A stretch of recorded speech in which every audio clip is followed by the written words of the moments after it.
escuchando el audio de la Iglesia Belmont Asamblea de Dios. Si desea ver más recursos o donar a nuestro ministerio, visítenos en belmontasamblea.org. Lo que el viento se llevó. Bienvenidos, Dios te bendiga, qué lindo verte hoy, familia. Hoy es el cumpleaños de Lili. Eso. Así que dale un fuerte abrazo, tirale la oreja, que le queda hasta el piso. Qué bueno es estar en la casa de Dios. Amén. Amén. Amén. Les pido oración por la pastora. Ella está volando a Argentina hoy. Se canceló su vuelo por la tormenta. Hubo más de 30 vuelos cancelados. Así que bueno, se va a Brasil unos días y de ahí se va a Argentina, ¿no? Pudo conseguir un vuelo a último momento. Así que bueno, ore por ella para que tenga un lindo vuelo. Que no la lleve el viento. Así que sale esta noche. Bueno, qué lindo. Amén. ¿No está contento como yo? ¿Qué? Solo. No le digan nada, por favor. Muy bien.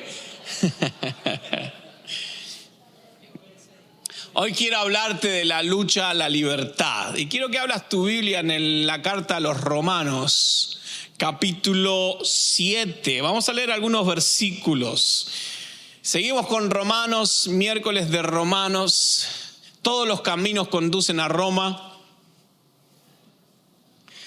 Y quiero que abras tu Biblia en Romanos, capítulo 7. Vamos a leer el versículo 7 en adelante. Pablo escribe esta carta y dice así: ahora bien, ¿acaso sugiero que la ley de Dios es pecaminosa? De ninguna manera. De hecho, fue la ley la que me mostró mi pecado. Yo nunca hubiera sabido que codiciar es malo si la ley no dijera, no codicies. Pero el pecado usó ese mandamiento para despertar toda clase de deseos codiciosos dentro de mí. Si no existiera la ley, el pecado no tendría ese poder. Hubo un tiempo en que viví sin entender la ley. Sin embargo, cuando aprendí, por ejemplo, el mandamiento de no codiciar, el poder del pecado cobró vida y yo morí. Entonces me di cuenta de que los mandatos de la ley que supuestamente traían vida, trajeron en cambio muerte espiritual. Versículo 11. El pecado se aprovechó de esos mandatos y me engañó. Usó los mandatos para matarme. Sin embargo, la ley en sí misma es que santa y sus mandatos son santos, rectos y buenos. Pero ¿cómo puede ser? ¿Acaso la ley que es buena provocó mi muerte? Por supuesto que no. El pecado usó lo que era bueno a fin de lograr mi condena de muerte. Por eso podemos ver qué terrible es el pecado. Se vale de los buenos mandatos de Dios para lograr sus propios fines malvados. Señor, gracias porque estamos en tu presencia. Gracias, Padre, por mis hermanos, mis hermanas que han podido llegar a pesar de la tormenta, del viento. A algunos los trajo el viento, Señor, y ya llegaron medios despeinados, pero llegaron. Gracias, Señor. Te pedimos que tu palabra nos hable, nos ministre, nos confronte, nos renueve, nos transforme, traiga convicción y transformación a nuestra vida. En el nombre de Jesús oramos. Amén y amén. Y lo primero que quiero empezar hablando en estos versículos es que el pecado es el enemigo que engaña. Pablo empieza este capítulo 7, es un capítulo muy conocido. Cuando leamos algunos versículos más va a decir, sí, yo me acuerdo de estos versículos. Pero Pablo presenta su propia autobiografía espiritual. Él se presenta él mismo como ejemplo para hablarnos de una verdad espiritual en cuanto al pecado. Él descubre su corazón, él descubre su alma. Y Pablo nos empieza hablando de la ley, de que torturadora paradoja de la ley, que la ley es perfecta en sí misma, que la ley es maravillosa, es santa, es buena, es justa, porque la ley pone al hombre y a Dios, le da lo que es debido a cada uno. En sí la ley es buena. Entonces, por tanto, la ley, que es lo que me pone y lo que establece cómo va a ser la relación con Dios y la relación con los hombres, las relaciones entre los hombres y a Dios y divinas. Si una persona puede cumplir perfectamente esta ley, obviamente que estaría en perfecta relación tanto con Dios como con sus semejantes. Hasta ahí vamos bien. Pablo presenta todo eso. Entonces Pablo dice que la ley es buena, es decir, que está diseñada para nuestro bien. Está diseñada para ponernos en relación perfecta con Dios y con el hombre. Y el fin de la ley es que el hombre sea bueno. Entonces todo esto acá es cierto, es correcto. Sin embargo, y acá viene un pero. Sin embargo, es un hecho que esta misma ley es el medio por el que el pecado se introduce en el hombre. Es el medio por el que el pecado entra a nuestra vida. Y tal vez usted se pregunta, como yo en este momento, ¿cómo puede ser esto posible? Porque la ley define el pecado. Si alguien me dice, está prohibido tocar esta mesa, y yo toco la mesa, estoy errando, porque la ley me muestra algo que yo no debo hacer. El pecado sin la ley, como dice Pablo en estos versículos, no tiene existencia. Hasta que la ley define algo como pecado, no se puede saber si es o no pecado.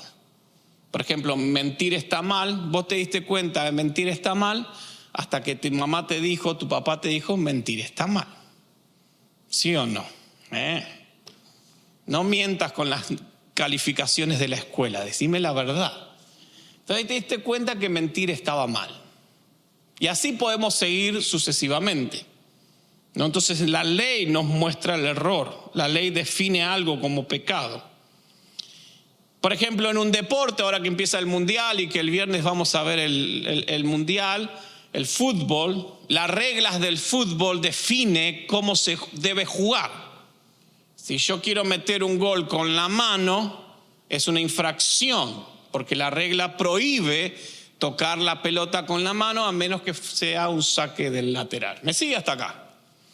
¿Sí? No le hablo de la regla del offside porque sé que ahí nos metemos en un problema, ¿no? Para algunas chicas o hombres también que no entienden mucho el fútbol. Entonces, las reglas definen la falta, ¿sí?, en un deporte, y la ley define el pecado. Y acá es algo interesante, porque una de las cosas raras de la vida, de nuestra vida, que vamos creciendo y caminando en esta vida, es la fascinación por lo prohibido. Tal vez si algo no es prohibido no me llama tanto la atención, pero cuando algo es prohibido me fascina. Por ejemplo, ves un cartel que dice no entrar y automáticamente te preguntarás ¿qué habrá del otro lado? Empieza una fascinación por lo prohibido. Si estás de novio te debes casar una vez que has formalizado, porque vivir en pareja no está bien, delante de Dios tenés que casarte. Y yo digo, no me voy a casar, porque me fascina meterme en el territorio de lo prohibido. Entonces como que hay una fascinación por entrar en el territorio de lo prohibido. Por ejemplo, desde el principio tenemos el ejemplo que Pablo lo nombra más adelante, de Adán. Adán vivía inocentemente, era feliz ahí caminando por el Edén con su mujer Eva y estaban ahí. Y entonces hubo un momento en la historia donde Dios le prohíbe ¿qué? Y se lo prohíbe por su bien.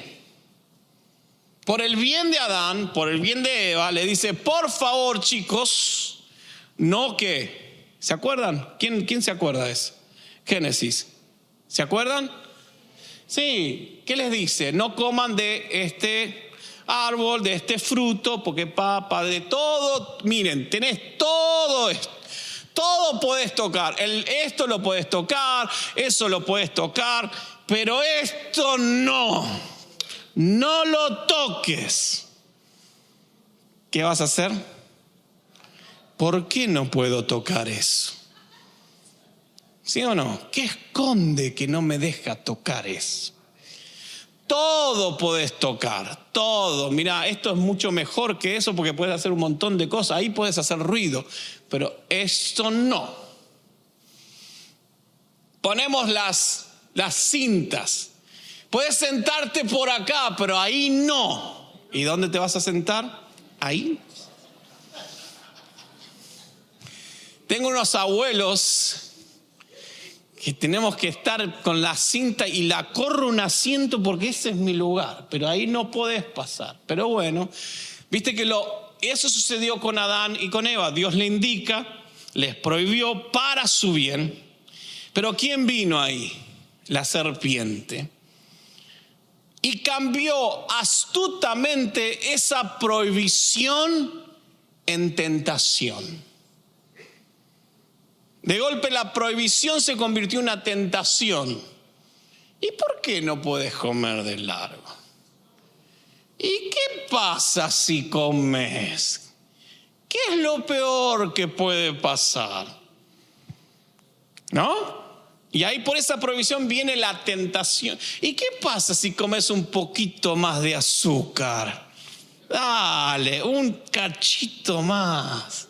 No, el doctor, pero un poquito, ¿qué va a pasar? No te vas a morir. Entonces, esa prohibición se convierte en ¿qué? En tentación.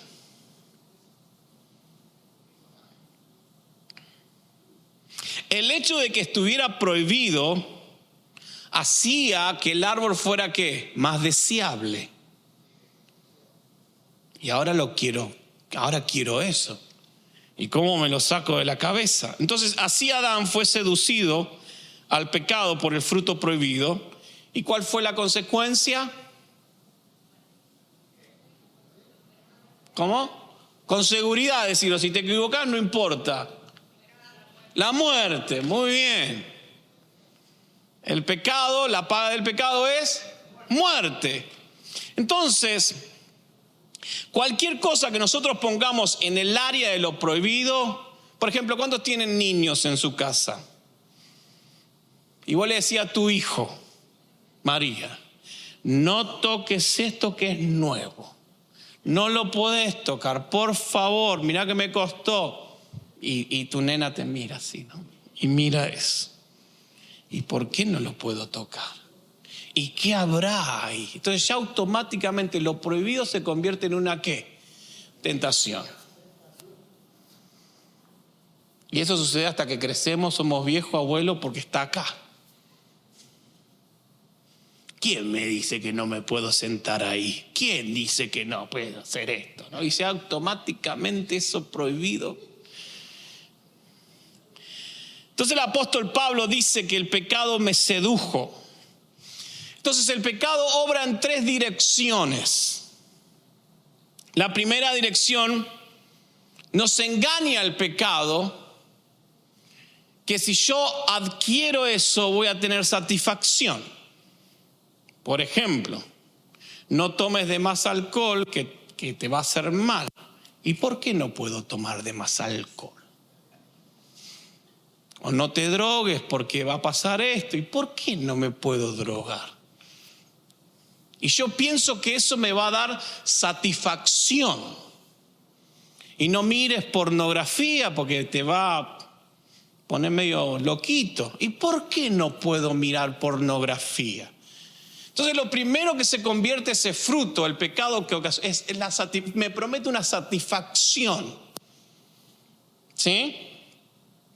Entonces tomamos lo prohibido, lo tomo de más alcohol, me drogo, miro pornografía, etcétera, etcétera, tengo sexo fuera del matrimonio y todas las cosas que me pueden traer satisfacción. ¿Sí o no? Ahora nadie dice que sí. ¿Trae satisfacción, sí o no? Pensando que nos va a hacer así.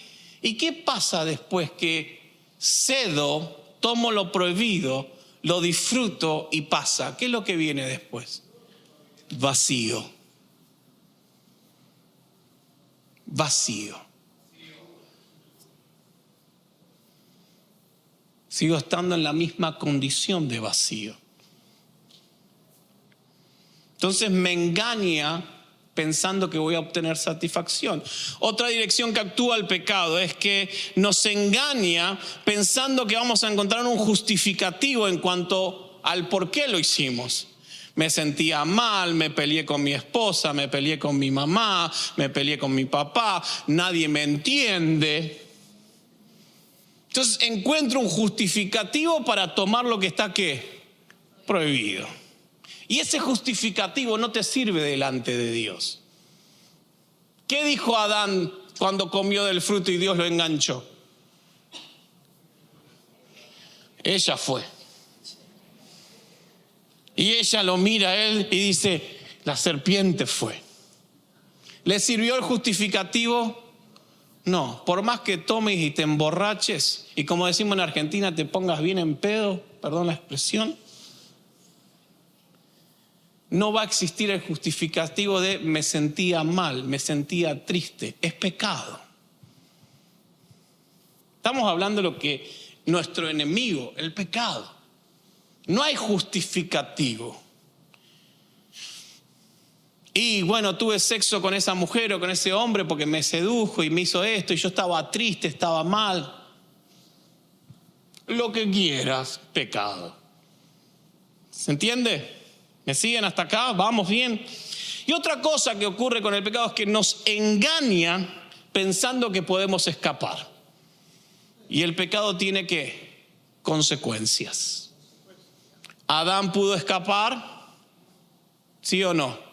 No. ¿Eva pudo escapar? No. ¿La serpiente pudo escapar? Tampoco. No se escapa, porque cuando entras en el círculo del pecado sos esclavo al pecado. Y hay consecuencias. Tenemos que entender, y es lo que nos dice Pablo en estos versículos del capítulo 7. Por eso el capítulo 7 de Romanos es bien crudo, es bien fuerte. Pablo nos dice que el pecado es pecado. Negro es negro y blanco es blanco. No hay grises. No hay grises. Por más que yo quiera encontrar la quinta pata al gato. No. Pecado es pecado. Entonces Pablo nos está mostrando que su naturaleza, la naturaleza de la ley, porque él viene hablando de la ley, es justa, es buena, es santa. Pero lo que hace el pecado es la retuerce para que sirva para el mal. Entonces, ¿qué hace el pecado en nuestra vida? El pecado puede tomar algo bueno, algo que es puro, algo que está bien, ¿sí? Que está bien, y convertirlo en un instrumento del mal. Por ejemplo, el amor. El amor es algo bueno, es algo santo, es algo puro. Fue diseñado por Dios, pero lo toca en pecado y ¿en qué lo convierte? En lujuria. La suegra, no, mentira, la suegra. El deseo de independencia, que está bien que un joven, una persona desee la independencia, tener su trabajo, tener su futuro, tener su buen carro, tener su buena casa, tener sus cosas lindas, sus palos de golf para ir a jugar al golf y tener esto es bueno. Pero cuando ese sentido de independencia es tocado por el pecado, es una obsesión de dinero y poder. Entonces, todo lo que toca el pecado lo convierte en un instrumento del mal. Toma la amistad y la usa como seducción para cosas malas.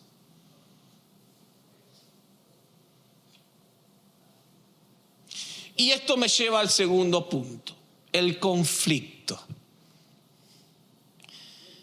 La batalla dentro nuestro. Mirá lo que dice estos versículos, versículo 14 en adelante.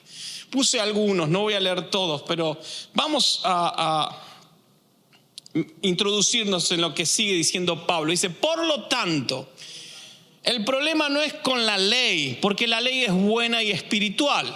El problema, como dice Arjona, está en mí. Porque soy demasiado humano, un esclavo del pecado. Realmente no me entiendo a mí mismo porque quiero hacer lo que es correcto, pero no lo hago. ¿Cuándo dicen amén? En cambio, hago lo que odio. ¿Por qué soy así? ¿Por qué tuve que caer en esto? ¿Por qué tuve que haber hecho esto? ¿Por qué? ¿Quién me mandó? ¿Qué fue lo que me pasó? No fui yo, sí, fuiste vos. Pero algo se apoderó de mí. No, nada, es tu carne, es el pecado que está ahí.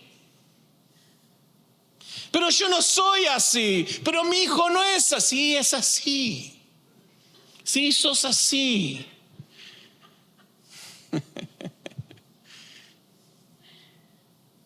Yo sé, dice Pablo, versículo 18, que en mí, es decir, en mi naturaleza pecaminosa, no existe nada bueno. Porque quiero hacer lo que es correcto, pero no puedo.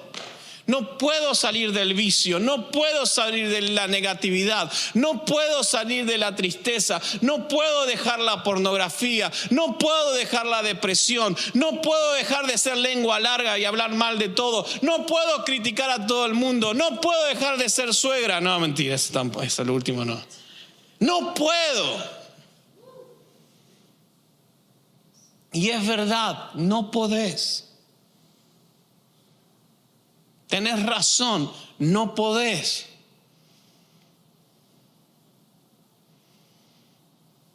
He descubierto el siguiente principio de vida, versículo 21, que cuando uno quiere hacer lo que es correcto, no puede evitar hacer lo que está mal. Amo la ley de Dios con todo mi corazón, pero hay otro poder dentro de mí que está en guerra con mi mente. Ese poder me esclaviza al pecado que todavía está dentro de mí. Gracias a Dios la respuesta está en Jesucristo, nuestro Señor. Así que ya ven, en mi mente de verdad quiero obedecer la ley de Dios, pero a causa de mí que pecaminosa, soy esclavo del pecado. ¡Wow! ¡Qué confesión de Pablo! Y Pablo era un grande y estaba confesando semejante cosa. Pablo nos presenta su alma al desnudo. Se presenta tal cual. Y Pablo nos dice esta verdad, que nos podemos sentir muy identificados.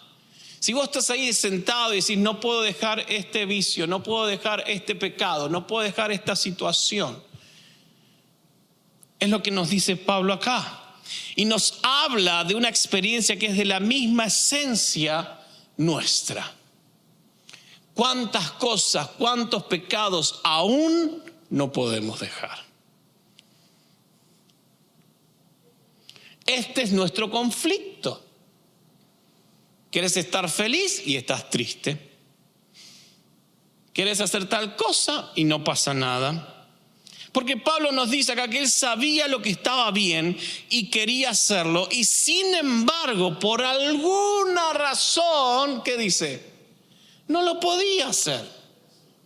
Pero mirá que quise cuidarme, pero no me lo quería comer, pero estaba ahí, me estaba mirando, yo lo miré, él me miró y me comí el chocolate.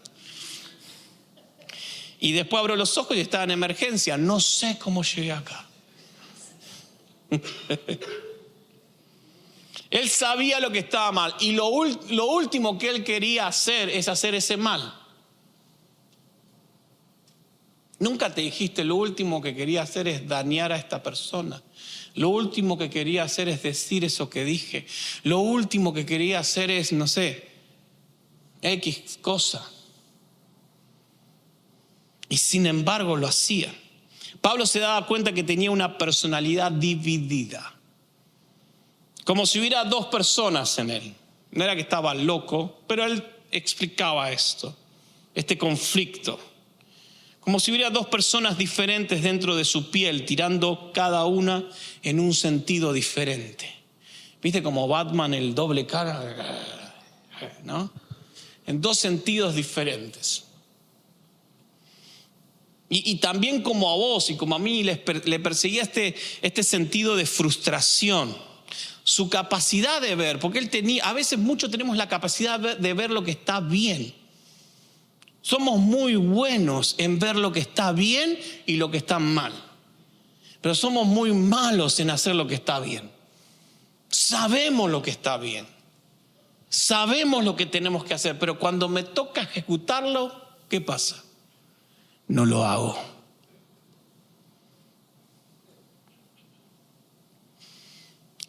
Esta lucha existe dentro nuestro, cada día. Lunes, martes, miércoles, jueves, hay una lucha en nosotros. El deseo de agradar a Dios y la atracción del pecado. El deseo de agradar a Dios y la atracción del pecado. El corazón humano siente el llamado del bien, pero también siente el llamado de hacer lo malo. Y acá tenemos las incapacidades. Primero tenemos la incapacidad del conocimiento humano. El saber.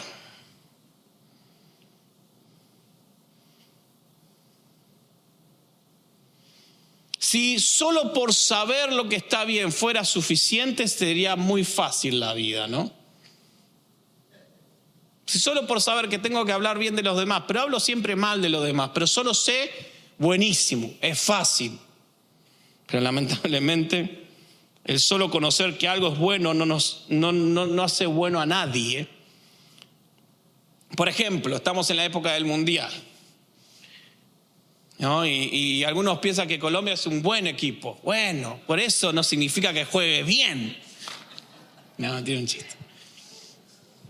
O porque alguien piensa que juega, yo juego muy bien al fútbol. Bueno, sí, si lo decís vos, pero no significa que ejecute bien la acción del balompié.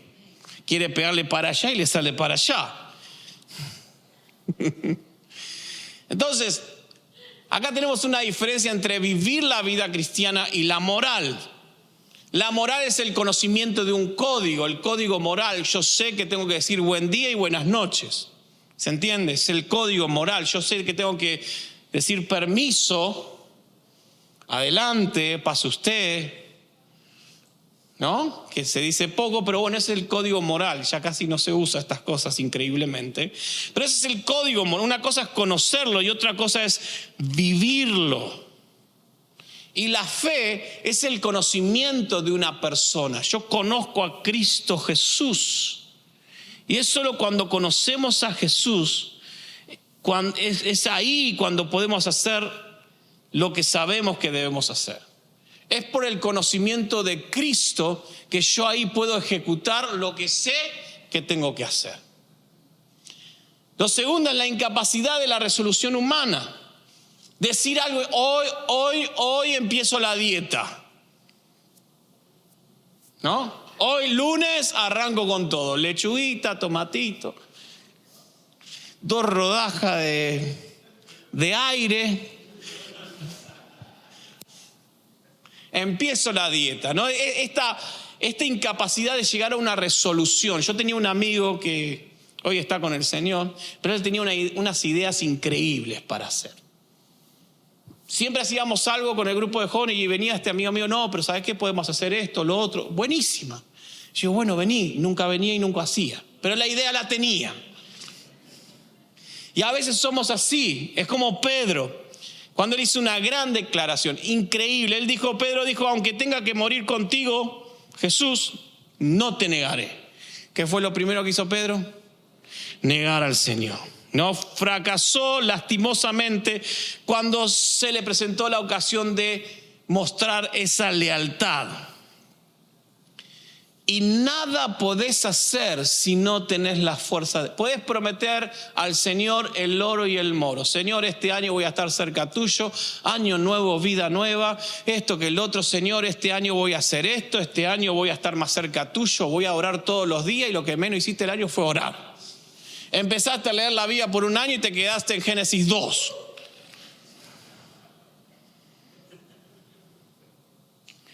Entonces, cuando yo no recibo la fuerza de Cristo, la voluntad humana siempre va a estar destinada al fracaso, porque es imposible. Y también tenemos estas limitaciones del diagnóstico. Pablo sabía lo que estaba mal, pero para Pablo era imposible corregirlo. Tal vez vos sabés que tu vida está mal delante de Dios. Vos sabés que no venís haciendo las cosas bien ni en tu matrimonio, ni en tu vida personal, ni en nada. Sos un desastre. Sabés el diagnóstico y decís, algo tengo que hacer con esta zapán, con esta panza. Algo tengo que hacer. Sabés el diagnóstico, que subís las escaleras y suenan las rodillas. Tengo el diagnóstico. Sos bueno sacando diagnóstico, pero es imposible hacerlo.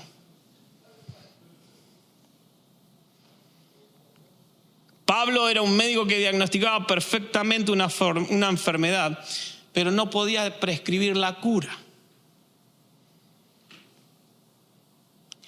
Pero Jesús es el único que no solo nos diagnostica el mal, sino que Él puede curarlo.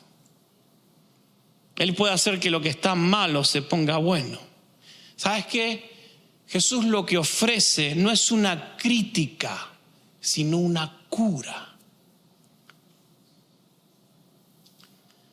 Si estás perdido, estoy perdido, el pecado, este conflicto, y esto me lleva al último punto. Jesucristo es la libertad que necesitamos. Mira lo que dice estos versículos, rápido lo voy a leer. Por lo tanto, si tenés este pecado, esta situación, este conflicto, que todos los días nos levantamos con este conflicto, Pablo dice, por lo tanto, ya no hay condenación para los que pertenecen a Cristo Jesús. Y porque ustedes pertenecen a Él, el poder del Espíritu Santo que da vida los ha libertado del poder del pecado que lleva a la muerte. La ley de Moisés no podía salvarnos porque nuestra naturaleza pecaminosa es débil. Así que Dios hizo lo que la ley no podía hacer. Él envió a su propio Hijo en un cuerpo como el que nosotros los pecadores tenemos, y en ese cuerpo Dios declaró el fin del dominio que el pecado tenía sobre nosotros, mediante la entrega de su Hijo como sacrificio ¿de qué? De nuestro pecado. Por eso Dios tuvo que venir en cuerpo. Por eso Dios tuvo que enviar a su Hijo en forma de hombre, para que en el cuerpo absorbiera el pecado nuestro. No hay forma de vencer al pecado. No hay forma que vos salgas adelante por vos mismo. No hay forma. Solo en Cristo encontramos libertad del pecado y las fuerzas y la autoridad para salir adelante. Entonces Pablo habla de carne, y la carne no se refiere a eso que nos gusta tanto comer. Qué rico, ¿no? Un buen cacho de carne. Amén, claro que sí, Benjamín. Lo que Pablo quiere decir en cuanto a la carne es nuestra naturaleza humana, con todas nuestras debilidades y vulnerabilidades. ¿Sabes qué pasa a veces en la vida cristiana? Nos olvidamos que somos débiles y nos confiamos. Y pensamos aún, porque llegué a un puesto de liderazgo, a worship o a lo que sea en la vida cristiana, pienso que tengo la fuerza para vencer y alcanzar, cuando realmente no la tengo. Porque fue el Cordero. Dice Apocalipsis que el Cordero que estaba en el trono toma los sellos y los rompe. Fue el Cordero perfecto que nos hizo libres de la muerte, del pecado. No es mi buena asistencia a la iglesia o lo que sea, o cuánto sirvo, cuánto le doy a aceptar al service. Es Cristo. Yo soy débil, vulnerable al pecado. Mi naturaleza pecadora, aparte de Cristo, es mala. Y todo lo que nos ata al mundo en lugar de Dios es malo. Vivir conforme a la carne es llevar una vida dominada por el pecado, dominada por mis deseos, dominada por mi naturaleza. La carne, cuando Pablo leímos y habla de carne, habla de mi naturaleza. Porque si yo no estoy en Cristo, sos esclavo a tus deseos. Sos débil a lo que el cuerpo te da gana comer. Y cuando Pablo habla de una vida dominada por la carne, no se refiere solo a los pecados sexuales o corporales, sino, como leemos en Gálatas, se refiere a la idolatría, al odio, a la ira, a la agresividad, a las herejías, a la envidia, al asesinato, a un montón de cosas. Para Pablo, la carne no era algo material, sino espiritual.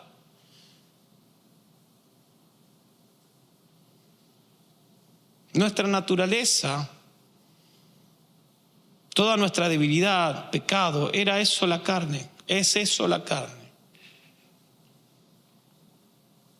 Entonces Pablo habla de la carne, después habla del espíritu.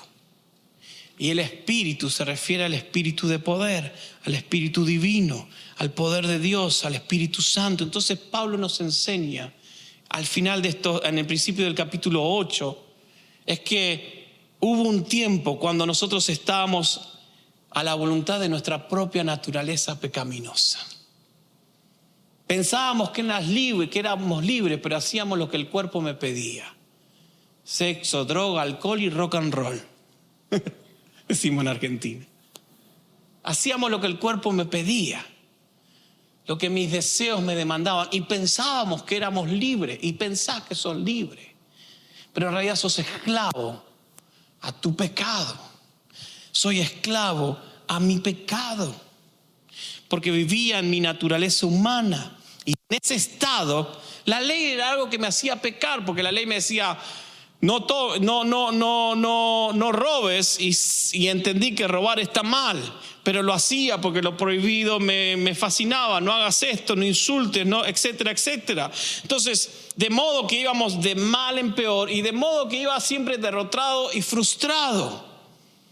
Pero cuando vine a Cristo, cuando Pablo se convirtió, cuando Pablo cayó rendido a los pies de Jesús, cuando Pablo se entregó a Cristo, vino a su vida ese poder del Espíritu Santo, y en consecuencia entró en una vida de victoria. Cuando yo me entrego a Cristo, por eso el Evangelio no se trata de hacer de hacer o no hacer. El Evangelio se trata de entrega, porque es imposible que por mi esfuerzo lo alcance. Es de entrega, es de morir para que el Espíritu de Dios obre en mi vida, transforme mi ser, muera mis deseos, muera lo que soy, muera mi naturaleza, Por eso es que la gente te pregunta, ¿cómo hiciste para cambiar? ¿Cómo hiciste para salir adelante? ¿Cómo hiciste? Hay gente que te cuenta cómo era antes de Cristo y si vos sos otra persona. Sí, soy otra persona porque Cristo me hace nuevo y Cristo te puede hacer nuevo. Te puede transformar, te puede renovar. Él es el que me hace vencer. Es el Espíritu. Entonces el Espíritu de poder entra. Por eso cuando hablamos de Adán, que por el pecado de Adán la humanidad fue destituida y yo era el Adán, pero vino un nuevo Adán sin pecado y ese es Cristo. Y así como el pecado y Adán me relaciona a Cristo y vivir sin pecado me relaciona con Cristo, Jesús vino a este mundo con una naturaleza humana y fue ofrecido a Dios una vida perfecta y en obediencia, y Jesús cumplió todo lo que yo no pude cumplir y Él fue ofrecido a Dios. Entonces Jesús fue 100% hombre en su humanidad. Él se entregó por mis pecados y de la misma manera que yo era uno con Adán y por eso estaba condenado, ahora soy uno con Cristo. Ahora estoy incluido en el Señor. Antes estaba incluido en el pecado de Adán, pero ahora estoy incluido en la obra de Cristo. Y cuando yo me rindo a Cristo, no soy solo hijo, no soy solo más que vencedor, no tengo una vida en victoria, sino también que soy heredero y coheredero con Cristo, porque Él puso su vida por mí. Amén, gloria a Dios. Gracias a la obra de Cristo, a lo que Jesús ha hecho,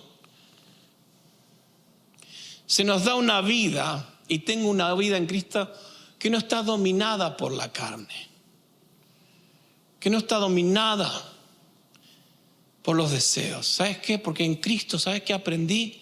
A decir que no, a decir hasta acá, a decir no, gracias.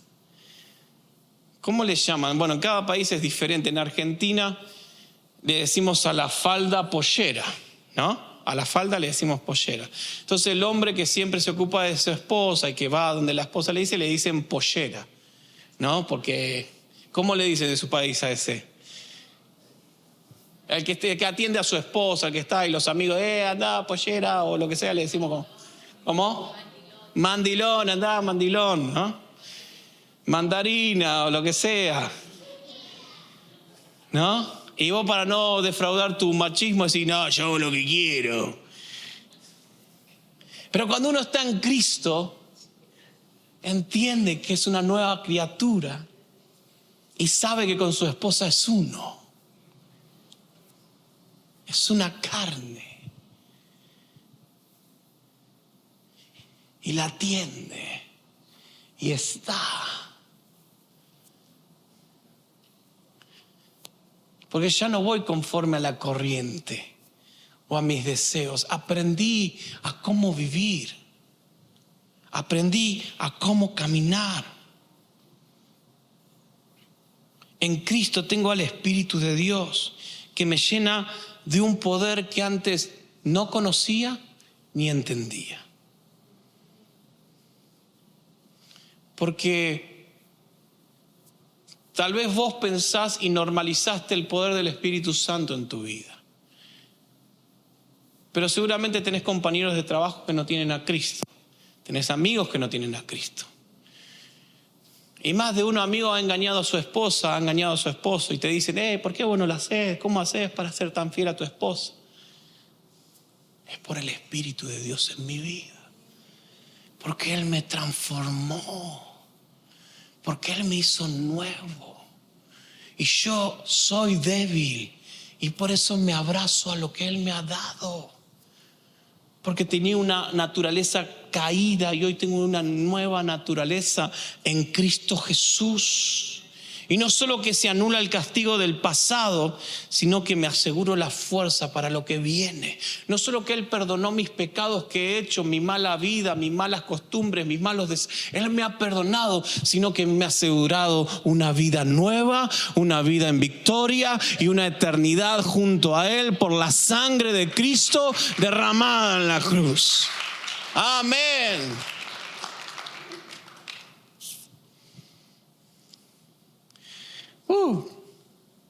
Tremendo este capítulo. Hay mucho más, usted lo puede leer. 7 y 8 de Romanos.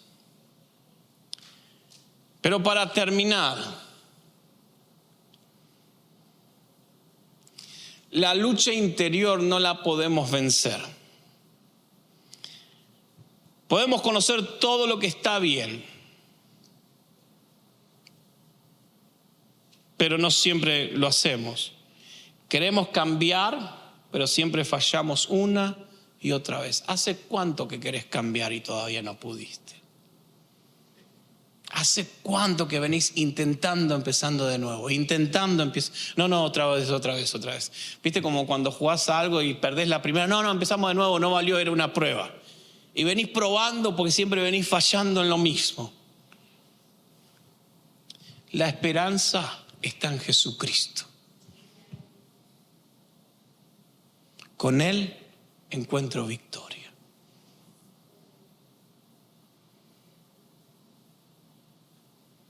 Cuando entiendo que la vida cristiana se centra en morir para que Él viva, ahí crucifico mi carne y ahí aflora el perdón, la restauración. Hay muchos que viven enojados con sus esposos. Hay muchos que se enojan fácil con sus esposas. ¿Sabes por qué? Porque les cuesta morir. Y a veces pecamos porque nos cuesta morir. No es porque no podemos, porque tenés que morir. Porque es en Cristo que yo puedo vencer. La esperanza está en Cristo. Jesús no solo me muestra lo que tengo que cambiar, sino que Él me da la solución para cambiarlo.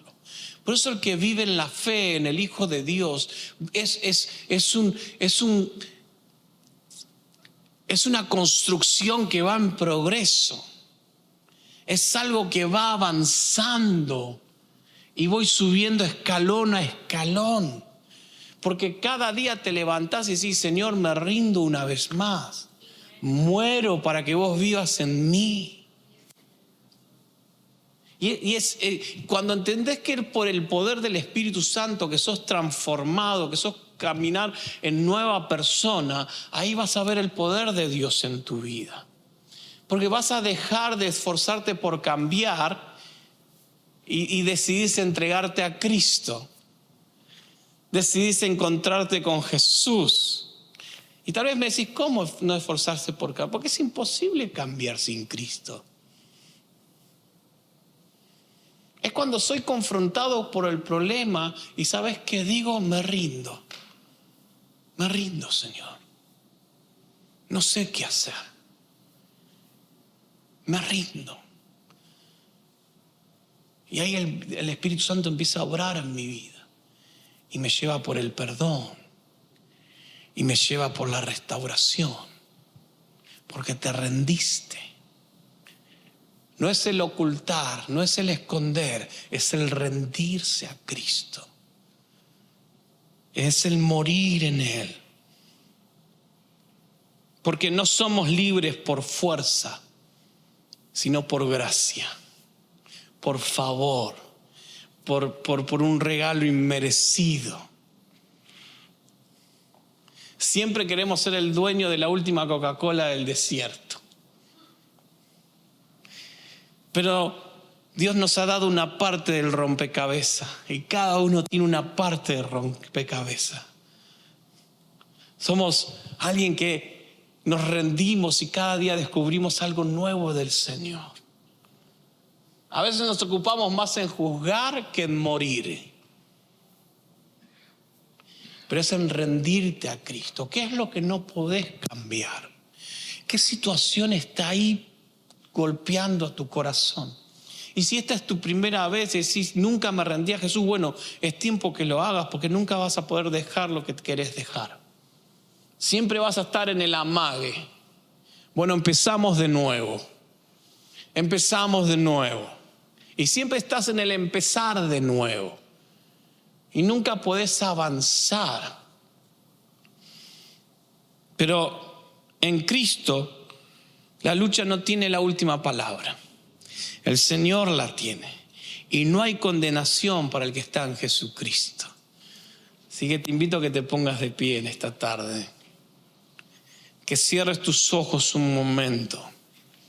Y que puedas pensar qué es lo que hay en mi corazón que aún no puedo vencer. El Señor nos trae libertad. El Señor nos trae perdón, restauración. Es en Cristo. Por eso la palabra dice, diga al débil, fuerte soy porque soy fuerte en Cristo. Es el morir para que Él viva en mí. Es el morir a mi orgullo, a mi autosuficiencia, al pensar que yo lo puedo lograr, al pensar que yo lo puedo hacer. Rendite a Jesús. Todo el mundo con sus ojos cerrados. Si hay alguien en este lugar que no ha rendido su vida a Jesús, que realmente no ha reconocido al Señor en su corazón, y esta es la primera vez que venís, estamos todos con los ojos cerrados, nadie está mirando. Te invito a que levantes tus manos. Si esta es tu primera vez, levanta tu mano. Es decir, yo quiero rendirme a Jesús. Quiero ser libre del pecado, de mis deseos, de mi mala forma de vivir, y quiero que Cristo reine en mi vida. Si ese es tu deseo y es tu primera vez hoy acá, levanta tu mano. Santo Señor, te adoramos, Jesús, te bendecimos. Y querida iglesia, ¿qué es lo que aún no podés rendir? ¿Por qué seguís enojado? ¿Por qué seguís atado a esa debilidad, a ese deseo? ¿Por qué seguís hablando mal del otro, opinando mal? ¿Por qué no lo rendís al Señor? Te invito a que si hay algo que tengas que rendir, a morir, que levantes tu mano. Nadie está mirando, porque todos tenemos que morir a algo cada día. Y quiero que repitas esta oración conmigo. Señor Jesús, en esta tarde me rindo una vez más. Muero a mis deseos, a mi carne, para que vos, Cristo, vivas en mí. Padre, en el nombre de Jesús. Y ahora vas a decir en voz baja, en tu mente, en tu corazón, con esto que estás luchando. Padre, en el nombre de Jesús, te entrego, decilo. Muero a eso, Señor. Me rindo para que vos tomes el control, para que vos tomes autoridad en mi vida. Padre, en el nombre de Jesús, tráenos libertad en esas áreas en nuestras vidas que aún no podemos rendir, que aún no podemos dejarte obrar, Señor. Hay áreas en nuestra vida que están ahí cerradas, escondidas. Padre, ayúdanos a rendirnos, a humillarnos a tus pies para que tu Espíritu Santo obre, Señor, y así como nos decís y nos hablás en Efesios, trabajar y perfeccionar tu obra en nosotros. Padre, ayúdanos, Espíritu Santo, trae un renuevo, Señor, que cada día podamos correr a la cruz de Cristo, que cada día podamos correr a ti y decir, Señor, muero una vez más para que tu Espíritu Santo viva en mí. Transfórmame, sigue obrando en mi vida, sigue transformándome, Señor. Quiero quiero avanzar y crecer. Obra en mí, oh Dios. Oh Padre, gracias por tu sacrificio en la cruz. Gracias, Señor, por Romanos 8, que es imposible para mí cambiar. Es imposible que por la fuerza yo lo pueda lograr, pero gracias sean dadas a Cristo Jesús, que en Él no hay condenación, sino que hay vida y una nueva creación. Padre, gracias porque puedo abrazar tu favor y tu gracia y crecer conforme a tu palabra a medida que camino en la fe que es en ti, Señor, que moriste por mis fallas, moriste por mis pecados, y entiendo, Dios, que la vida humillada delante de ti es lo que me trae victoria, restauración, perdón, salvación. Oh Dios, ayúdanos, Señor, a rendirnos cada día, a buscar tu rostro en estos tiempos, a ser fieles a tus palabras, Señor, pero entregado a ti. No de la forma de que tengo que seguir reglas, sino entregado a ti, Señor. Dejar que tu Espíritu Santo obre en mi vida. Perdonar cuando tenga que perdonar. Enfrentar las situaciones cuando las tenga que enfrentar. Exponer cuando tenga que exponer una debilidad y no ocultar, Señor, para que vos y tu Espíritu Santo me perfeccione, me afirme, me fortalezca y me establezca. Señor, gracias por tu palabra. Sigue obrando, sigue trabajando en nosotros para formar una iglesia la cual vienes a buscar. En el nombre de Jesús oramos, Señor. Amén y amén. Amén. Gloria a Dios. Amén. Hermano, hermana, querido joven, rendite a Jesús. No hay secreto. Es rendirse a Jesús. Es dejar que Él obre en tu vida. Y dejar que el Espíritu Santo obre. Y algo que Dios te hable, hacelo. Si hay que perdonar, si hay que ayudar, lo que el Espíritu de Dios te guíe, Él lo va a hacer. Él te va a hacer libre. Amén. Amén. Dios te bendiga. Nos vemos el viernes, aquellos que vienen a ver fútbol con nosotros.